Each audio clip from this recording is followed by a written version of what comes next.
Cafe Zola. I didn't know you were open, but then I didn't know I was closed. Funny thing happened about the bongo. I'm not a professional bongocero, but of course I've liked to play drums for a long time. And a very great conguero, bongocero, Armando Peraza, who was my friend for many years. I used to follow him around like a little puppy. Man extraordinaire. Well, you met him, so you know who I'm talking about. But I remember him having a conversation with him one night at the end of a session at the Lighthouse. He was playing with Cal Jada at the time. And sometimes I would go over to the set, and after the set was over, we'd go off and have a piece of pie at Little Coco's, one of the little local places. And he was such a vibrant, informative individual.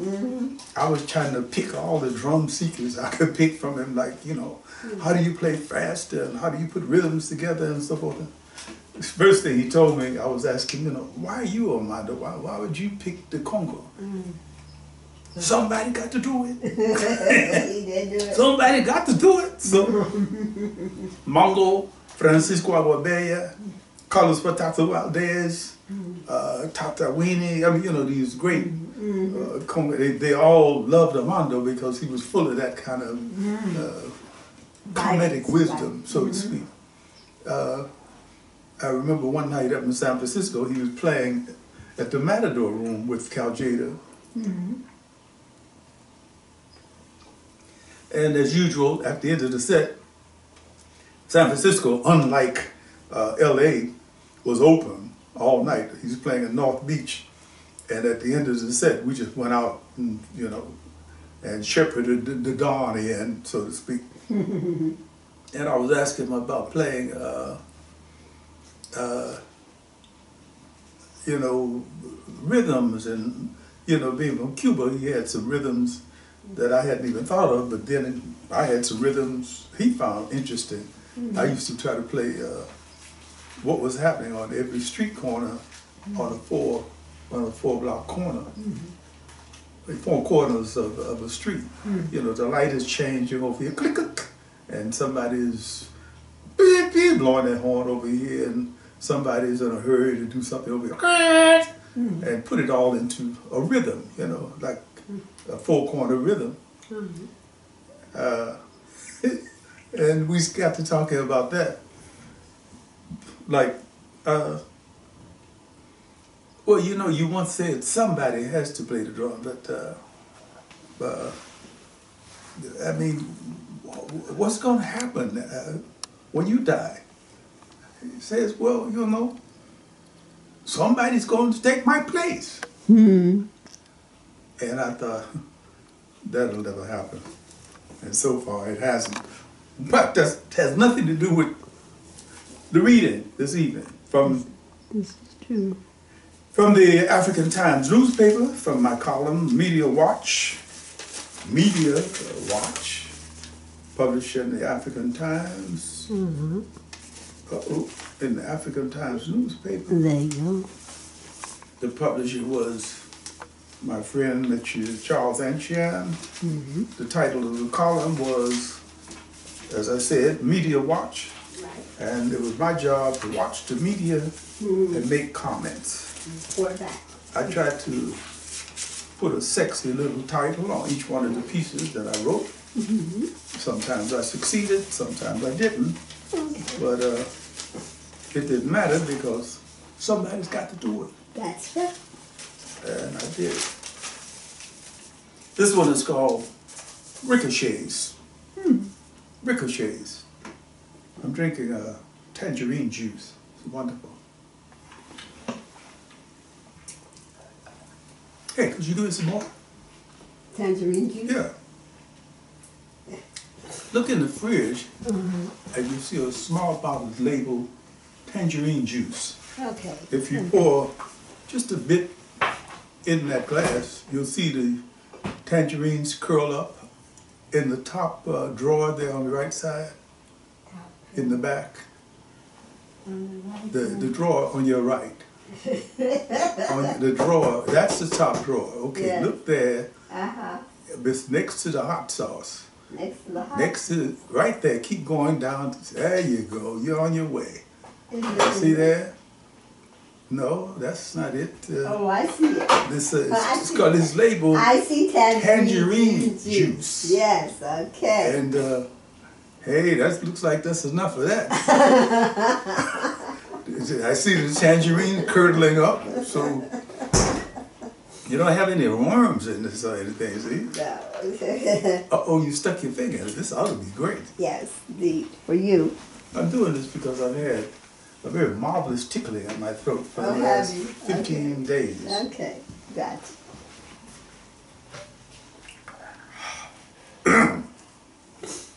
Tangerine juice. Uh-huh.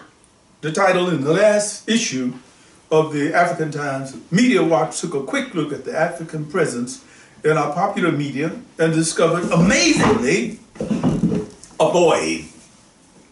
A void.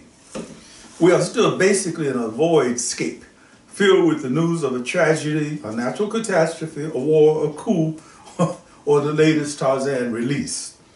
But these are glimmers of normalcy on the horizon. They are, but these are glimmers of normalcy on the horizon. Hard to say exactly what it was that was so disturbing about the commercial that framed the Zulu couple bemoaning the fact that their son had been gone for 4 months.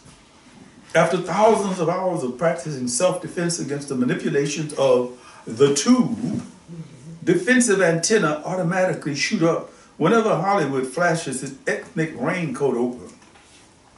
Yes, they are Zulu people. The national dress, the distinctive hairstyles, and the language tells us that. An African language on American TV with subtitles, and what seemed to be the exterior of a 19th century crowd. Suddenly the drums are blasting and the people in the village are dashing madly about. The son of the moaning couple is returning. From the looks of things, he has been off on a rite of passage journey. Not totally unknown for a young man of his ethnic background. He is welcome for the fruits of his journey, some junk food item, and admonished to return with ketchup the next time out. Somehow the commercial reminded me of that wildly successful piece of South African apartheid era wreck. The gods must be crazy. What happens to an entire society when a sloppy white pilot drops a Coca-Cola bottle on their land?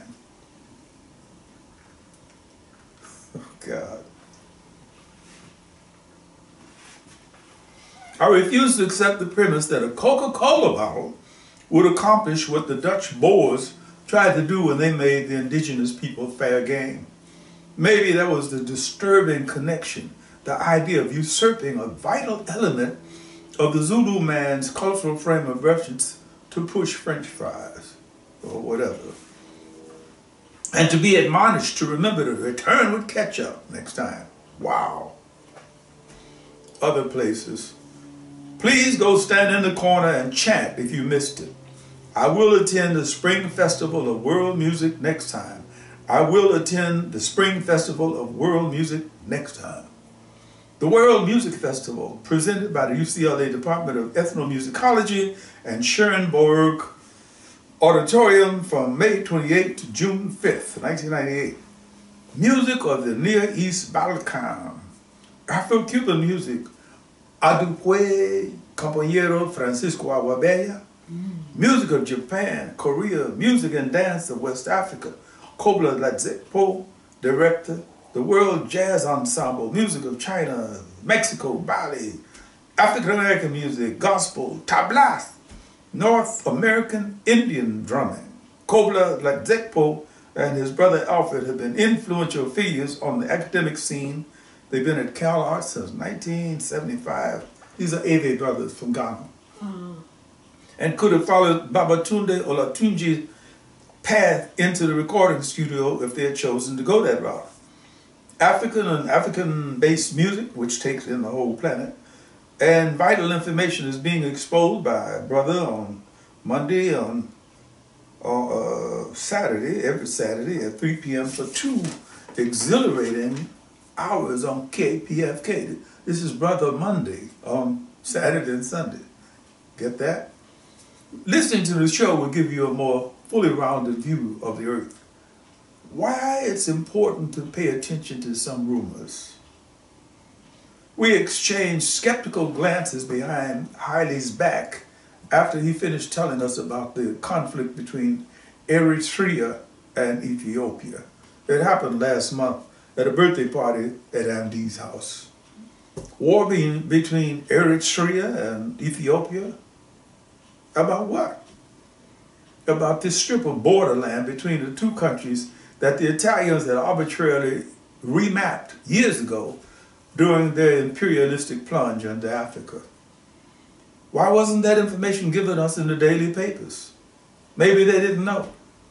In the event, we were not quite as surprised as we would have been if we hadn't heard what we heard from Haile about the nasty little war going on in his native land.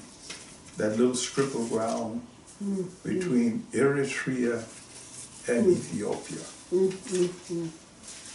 Well, that was kind of a funny thing. Yeah. But the next 2 pieces are a little bit more serious. And, well. You're reading 3 pieces today?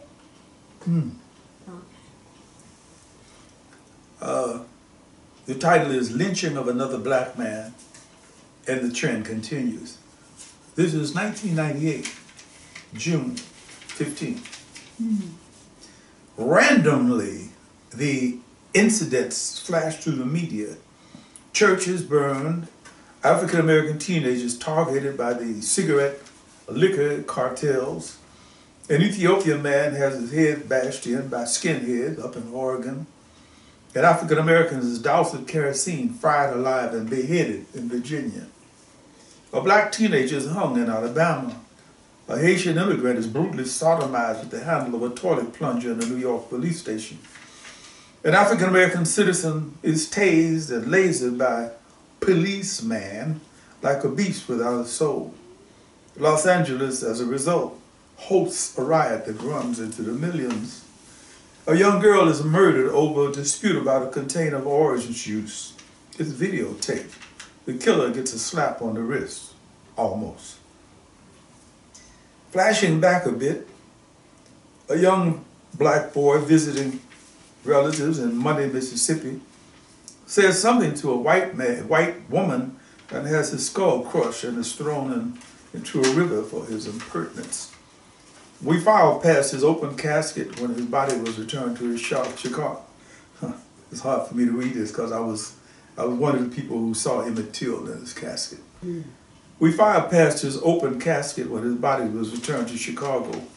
His mother, pleading for peace, prevented us from invading Mississippi. I was there with Bobo, Fred Lee, about 20, 30 of us. We were going to go and invade Mississippi. Youth. And we were armed. Nightly on the police propaganda shows, we see African Americans, people of color, and poor whites being demonized by the law enforcement agencies of our city governments. African American youth are psycho-bombarded by liquor industry billboards that glamorize alcoholism, while a steady, hard rainstorm of hard drugs saturates the inner cities, sending many of our young people down for the 3-count strike, making the prison industry a growth product. Discrimination laws, discriminatory laws that send black, brown offenders to prison for long stretches that a white person would never receive time for, more likely a fine than anything else. Policemen in all of our large and small cities routinely lynch psychologically African American males. Witnessed the situation in Los Angeles where a recently elected assemblyman was stopped DWB, driving while black. And before him there was Wesley Snipes, Will Smith, Jamal Wilkes, Joe Morgan, and who knows how many others. Guns, not manufactured in any section of the inner city, are made available like the hard drugs for devastation of the quality of life that we all yearn to have. The movies, some of them made viciously by subnormal black entrepreneurs, patronize the basest instincts of the lowest common denominators. Some people in all racial groups have fallen through the cracks that separate humane behavior from subhuman behavior. We don't need to have movies that suck up to the asocial dregs of our community. Television, Tarzan forever, pours an unself-conscious slop of racial imagery into the most unsophisticated minds. How else can we explain why there are only black sitcoms, no Latino programming, very few Asians, and no Native Americans at all? The educational systems channel black, brown, and their poor white relatives onto nebulous tracks, guaranteed to bring them only up to the black sitcom cartoon level of thinking. In recent years, the homeless in our cities have grown from a number to a percentage. Is that reflected in the sitcoms? In certain circles, because the stock market is bellowing, this is considered the best time. In other circles, that is not considered the best of times.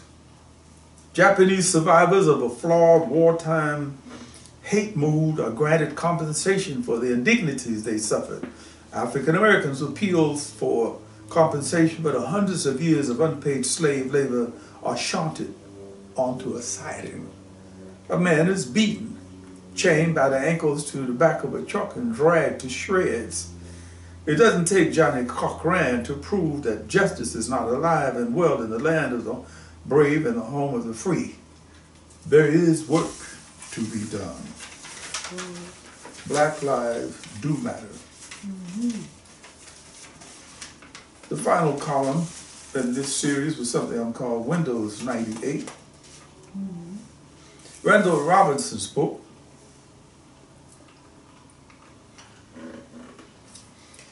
Defending the Spirit, should be studied as a textbook of the hows, what fors, and whys of the American government's involvement or lack of involvement with the people on the African continent, in North, South America, the Caribbean, and wherever else one might find people of African descent. Make it cool to check out the Mr.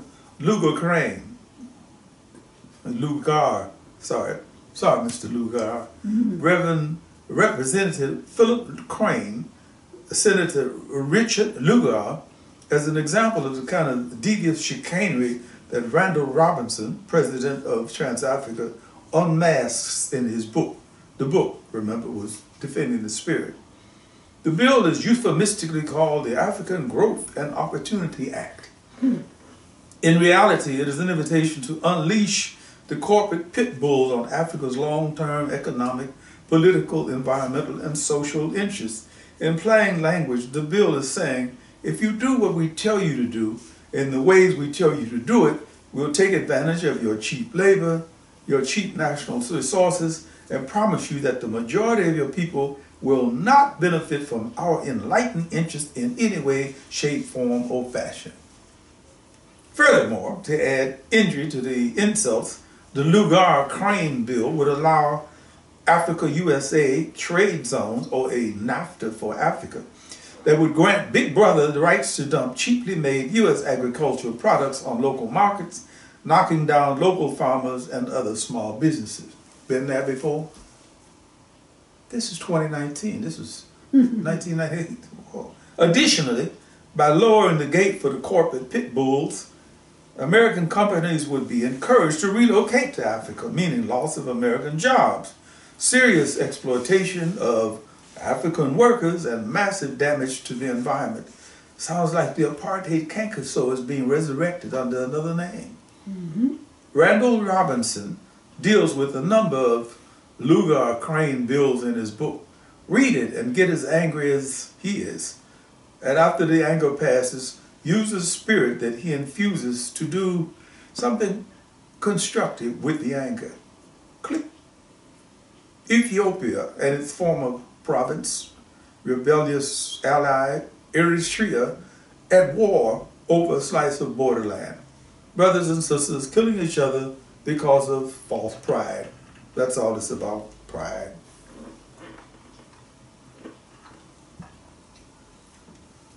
Makes us think of the Crips and Bloods. They must stop fighting each other. There's no word in anybody's language that is worth a human life or the disruption of the quality of lives that are already at risk. Sounds like the Crips and Blood, doesn't it? Snap, crackle, and pop. We spoke with a number of journalists, business types, creative people, recent immigrants, realists, idealists from West Africa about the death of James Byrd Jr., the African-American man whose body was dragged by racists in Jasper, Texas, to shreds. They chained the man to a truck and drove him down a gravel road and literally shredded his body. Strangely, sick of the people we spoke to about the horrible murder of James Byrd Jr. simply didn't want to relate to the event. I can't believe that something like that would happen in America in 1998. Oh? Perhaps this attitude on the part of many West Africans explains why there are no ministries of diaspora. There is an opaque window obscuring their view of what has happened and is happening to African Americans in North, South America, the Caribbean. Concurrently, the African American public has a tendency to be ignorant about events in Africa. I won't stop saying that as long as I write these columns. And Abacha? Abacha who? We have to remove the blind spots by any means possible. Scenarios. The Germans repay the Jews for the Holocaust that the Nazis perpetrated. The American government compensates its citizens of Japanese descent for being herded into concentration camps during the Second World War. Citizens of America of African descent, whose ancestors, descendants, are responsible for making America great. This predates that little slogan. Let me read that again. Citizens of America of African descent, whose ancestors / descendants are responsible for making America great via slave labor for centuries, should be granted compensation, straight up. So says Randall Robinson. Question: are those African states that collaborated with the European American slave dealers to peddle their brothers and sisters into chattel slavery willing, we pray, to acknowledge their participation in their own genocide? Ghana, with its ceremonies of grief, awareness, and pleads for absolution, manifest, Jamestown, Accra, Ghana, 1994, has taken the lead. After all, we must admit that the door of no return on Goree Island would never have been opened without the cooperation of the people who lived there. Our African-American ancestors were pushed through the door of no return in chains and have returned using their credit cards. Whew, how do we do that? It's time for Africa to open a window that might be called an open door for people of African descent. The hows, what fors, and whys are spelled out in Randall Robinson's book, Defending the Spirits. It's a win-win read. Remember, the lobbying efforts of Randall's organizations had a great deal to do with helping Mandela walk. Remember. Yeah, we should have compensation for the slave labor of our ancestors. I don't see why that should be such a difficult call to make. It might be difficult to talk about ways and means that it would be instituted, whether you set up some sort of dispensation bureaus for people of African descent, or you might be able to set up some kind of educational program that would benefit the children of people of African descent, or you could do a whole bunch of other things. Once we put our heads to it, we'd be able to do it. In any case, I'm going to leave that simmer for now, table it while I go off and to do this other thing that I'm about 5 minutes away from. Okay. I want to thank you here in Cafe Zola, for giving me a chance to practice my bongos and to have a sip of tangerine juice with you. I'm always glad. We're always glad to see you. Here's looking at you, kid. I see. Odie Hawkins books can be found on his website, www.odiehawkins.com, or you can just Google Odie Hawkins and you can see the vast number of activities that he has been in and is still doing, the YouTubes, the radio plays, books on iUniverse, Author House, Amazon, Barnes & Noble. Call your local bookstore, Sanford and Sons, The Big Party, Monkey Hustle, Moving Forward Along, and various documentaries. I'm fascinated by how you can do this with your eyes closed. I'm just kidding. Well, you do so much with yours open. I said. See you tomorrow. See you tomorrow.